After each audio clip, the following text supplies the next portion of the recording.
Hi guys, happy Tuesday.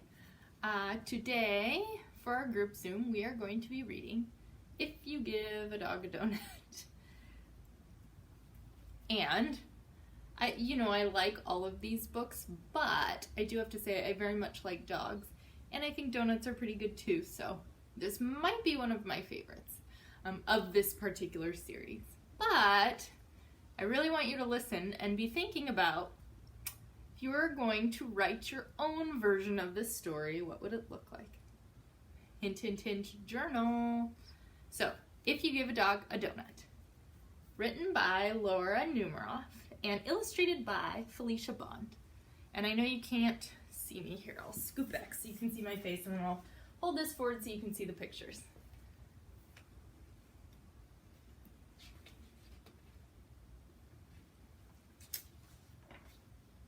If you give a dog a donut,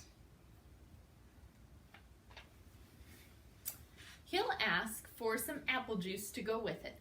When you give him the juice, he'll drink it all up.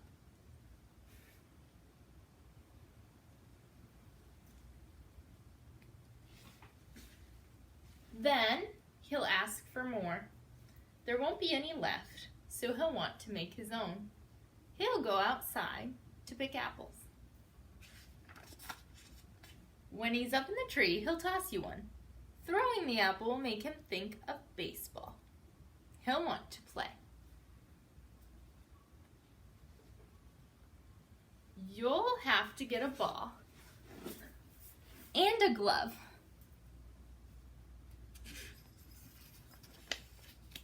Of course, he'll also need a bat. He'll ask you to pitch. He'll hit a home run. Then he'll do a happy dance to celebrate. Dancing will make him hot and dusty, so he'll need some water. He'll probably start a water fight. You'll have to dry him off with your bandana. He'll wrap it around his head and pretend he's a pirate. Then he'll want to go on a treasure hunt. He'll find an old kite and want to make one himself. You'll have to get him some sticks, paper, and string.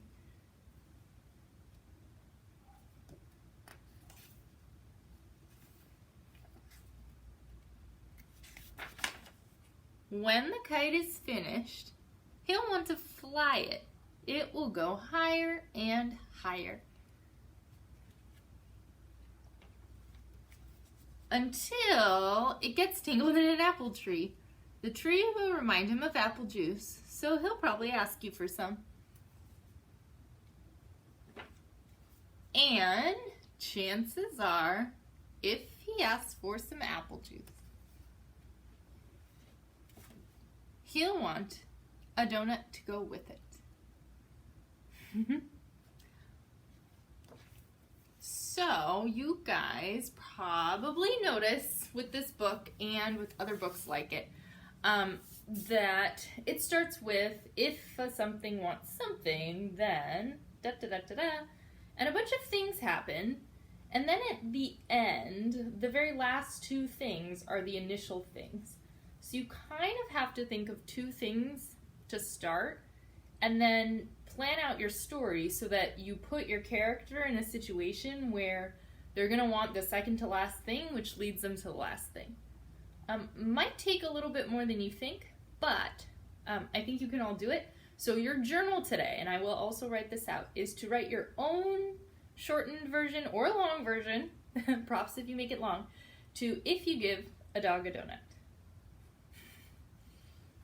And I'm going to show you a magic trick, and Pippa's also interested in this magic trick. She keeps trying to actually drink out of it. So, when I tip the camera down, you're going to see some magic. But first I'm going to read you guys the music, because sometimes I forget that. So, you should find a spot for music. This week's feature composer is Benjamin Britten. The feature composition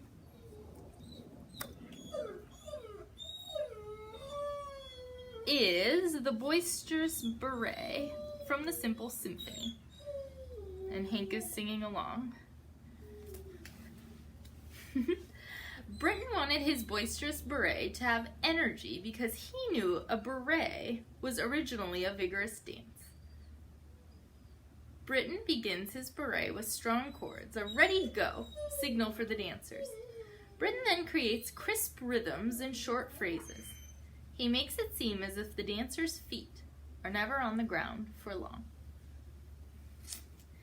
And I have these messages for you today. Be the change you wish to see in the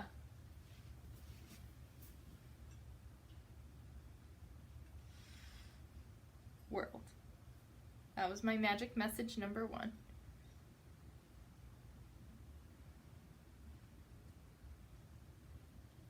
Now we've got some colored water.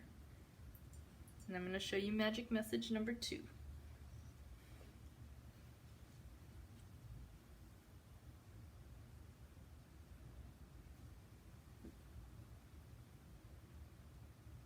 Which is peace. Which is what we want for everyone. So, I'm going to take that away.